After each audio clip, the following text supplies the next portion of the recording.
There's a big cultural moment breaking, and you may have seen it. It's Louis Theroux's documentary called Into the Manosphere. Now, this documentary has actually promoted a lot of discussion, and if you haven't heard about the manosphere before, let me give you a little bit of a definition of what it is. So, the manosphere is actually a collection of online forums, websites, and social media communities, influencers and podcasters that generally talk broadly about men's rights and contemporary issues facing men and boys.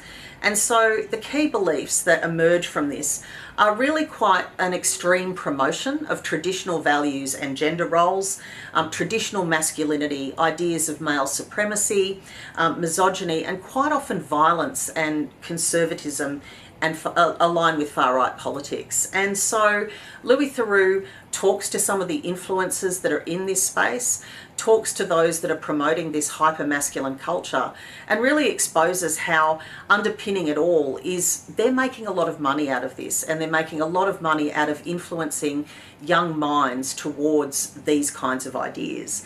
And there's been some studies recently which talk about this, and an Australian study just recently found that 40% of boys aged 13 to 17 agree, scarily, that women lie about domestic and family violence. And a global survey found that around a third of Gen Z boys agree that a wife should obey her husband, and that 59% of men think that equality has simply gone too far. Now, these should be things of concern, because what we know is that when we do our Walk the Talk programs across high schools, that we do see these kinds of issues raised from time to time in certain school environments. There are young people who are exposed to these ideas every single day.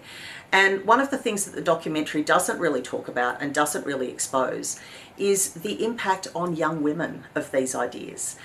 In the documentary, it's very much the men's subjectivity that is platformed, talked about, and while that is the documentary style, we also need to acknowledge that these kinds of ideas do have real-world impacts for young women and girls going through school and university.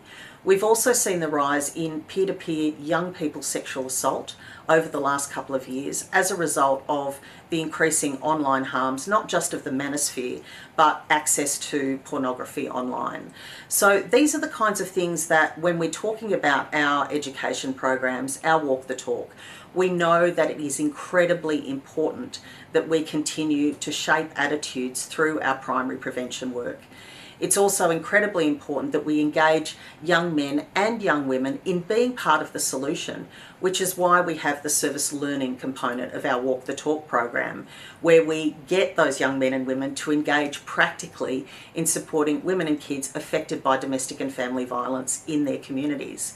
It's so powerful to be able to engage in good and pro-social behaviour, even when you're still working out exactly what it is that you think about gender relationships and about how all of those things work, you know, as you're developing yourself.